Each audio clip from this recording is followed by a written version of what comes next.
सोचिए, एक ऐसी न्याय व्यवस्था जहां इंसाफ के लिए इंतजार सालों का नहीं बल्कि पीढ़ियों का हो। ये कोई मामूली देरी नहीं है, ये एक बहुत बड़ा संकट है। तो चलिए, आज हम इसी न्यायिक चक्रव्यूह की परतों को एक एक करके खोलते हैं। ये जो नंबर दिख रहा है ना, ये सिर्फ एक आंकड़ा नहीं है, 5.5 करोड़। जी हाँ, इतने सारे केस हमारी अदालतों में अटके पड़े हैं। जरा सोचिए, देश की कितनी बड़ी आबादी इस बोझ के नीचे दबी हुई है। और पता है, इन नंबरों के पीछे क्या है? कहानियां हैं, उम्मीदें हैं और अनगिनत अनसुलझे विवाद। हर एक केस का मतलब है एक रुकी हुई जिंदगी, एक अटका हुआ फैसला और इंसाफ की एक धीमी पड़ती उम्मीद। अब अगर केसों की संख्या चौंकाने वाली लगी है, तो जरा रुकिए।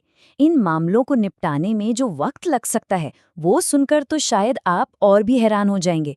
ये नंबर देखिए, 320। जी हाँ, बिल्कुल सही सुना, 320 साल। अगर हम आज की रफ्तार से चलते रहे तो इस पूरे बैकलॉग को खत्म करने में इतनी सदियां लग सकती हैं।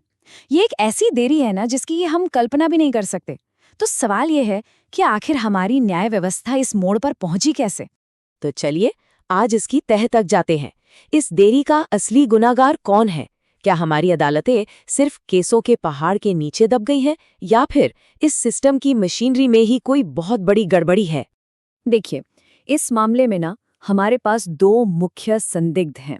पहली थियरी है ओवरलोड की, मतलब जरूरत से ज्यादा बोझ, और दूसरी है सिस्टम फेलियर की, यानी सिस्टम की अपनी अंदरूनी खामियां। तो चलिए, एक एक करके दोनों की पड़ताल करते हैं। ठीक है, तो सबसे पहले बात करते हैं ओवरलोड थ्योरी की। क्या सबूत है इसके पक्ष में?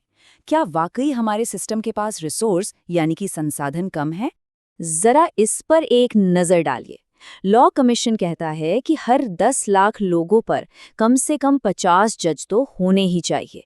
लेकिन भारत में हकीकत क्या है? सिर्फ 21, मतलब आधे से भी कम। ये जजों की इतनी बड़ी कमी है, जिसका सीधा असर केसों के निपटारे की रफ्तार पर पड़ता है। और बात यहीं खत्म नहीं होती। दिक्कत सिर्फ जजों की कम संख्या की नहीं है। जो पद हैं भी, वो भी खाली पड़े हैं। हमारे हाई कोर्ट्स में 33% पद खाली हैं।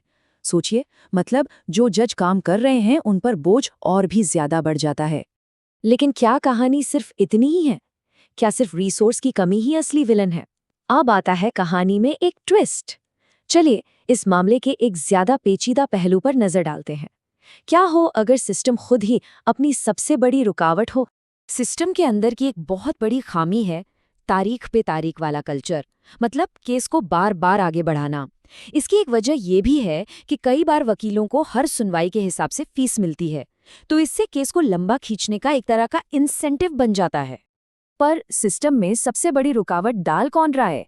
अदालतों का सबसे ज्यादा इस्तेमाल आखिर करता कौन है? इसका जवाब आपको चौंका सकता है। ये वो नहीं है जो शायद हम सब सोच रहे हैं। और जवाब है सरकार। जी हाँ, खुद सरकार। केंद्र और राज्य सरकारें दोनों मिलाकर करीब करीब 73% मामलों में पार्टी होती हैं। ये आंकड़ा सच में हैरान करने वाला है। होता क्या है कि ब्यूरोक्रेसी का एक कल्चर है कि लगभग हर फैसले के खिलाफ अपील कर दो, और नतीजा, हमारी अदालतें सरकारी मुकदमों से भर जाती हैं। तो अब सवाल ये उठता है कि इस भयानक देरी का असर क्या होता है? इसकी कीमत सिर्फ वक्त में नहीं चुकानी पड़ती, बल्कि हमारी इकोनॉमी और आम लोगों की जिंदगियों पर भी इसका गहरा असर पड़ता है। चलिए जरा इसके नुकसान को समझते हैं। अगर हम दुनिया के बाकी देशों से तुलना करें तो तस्वीर और भी साफ हो जाती है। मलेशिया और वियतनाम जैसे देशों में किसी कॉन्ट्रैक्ट को लागू करवाने में करीब 400-450 दिन लगते हैं, और भारत में 1445 डेज, करीब 4 साल। ये देरी हमारे देश में बिजनेस और इन्वेस्टमेंट के लिए एक छुपे हुए टैक्स की तरह है। और इसकी एक आर्थिक कीमत भी है, और वो बहुत बड़ी है। एक अनुमान के मुताबिक इस जुडिशियल डिले की वजह से हमारी जीडीपी को हर साल 1.5% का नुकसान होता है। सोचिए, ये कितनी बड़ी रकम है जो देश के विकास में काम आ सकती थी। लेकिन पैसों के नुकसान से कहीं ज्यादा बड़ी है इसकी इंसानी कीमत। हमारी जेलों में आज 3,89,000 से ज्यादा लोग अंडर ट्रायल्स हैं, मतलब उनका केस अभी चल ही रहा है। और दुख की बात यह है कि इनमें से कई तो उस जुर्म की अधिकतम सजा से भी ज्यादा वक्त जेल में काट चुके हैं जिसके लिए उन पर इल्जाम है। यहाँ आकर justice delayed is justice denied वाली कहावत सच लगने लगती है। तो क्या इस अंधेरी सुरंग के आखिर में कोई रोशनी की किरण है? क्या कोई हल है इसका? बिल्कुल है। चलिए अब उन समाधानों पर नजर डालते हैं जो इस बैकलॉग को कम करने के लिए अपनाए जा रहे हैं। एक बहुत ही कारगर रास्ता सामने आया है, लोक अदालतें। इन्हें लोगों की अदालतें भी कहते हैं। ये हमारी रेगुलर अदालतों के लिए एक प्रेशर वाल्व की तरह काम करती हैं, जहां आपसी सहमति से मामलों को फटाफट निपटाया जाता है। और इसके नतीजे कमाल के रहे हैं। अब देखिए, 2021 से 2024 तक लोक अदालतों में निपटाए गए केसों की संख्या में जबरदस्त उछाल आया है। ये आंकड़े खुद इस वैकल्पिक रास्ते की कामयाबी की कहानी कह रहे हैं। इसके अलावा सरकार, जो अब तक प्रॉब्लम का इतना बड़ा हिस्सा थी, अब वो भी सल्यूशन का हिस्सा बनने की कोशिश कर रही है। नई नेशनल लिटिगेशन पॉलिसी 2024 लाई गई है। इसका मकसद है सरकार को एक कुशल और जिम्मेदार लिटिगेंट बनाना, ताकि फालतू के सरकारी केस कम हो। तो हमारी इस पूरी पड़ताल का फैसला क्या निकलता है?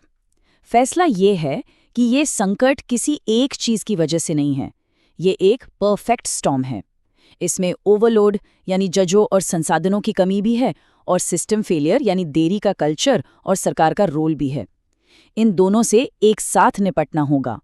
और आखिर में एक बड़ा सवाल हमारे सामने खड़ा होता है, क्या सिर्फ ज्यादा जज भर्ती करने और टेक्नोलॉजी लाने से ये समस्या सुलझ जाएगी, या फिर हमें इंसाफ देने के पूरे कॉन्सेप्ट को, पूरे सिस्टम को ही जड़ से बदलने की जरूरत है?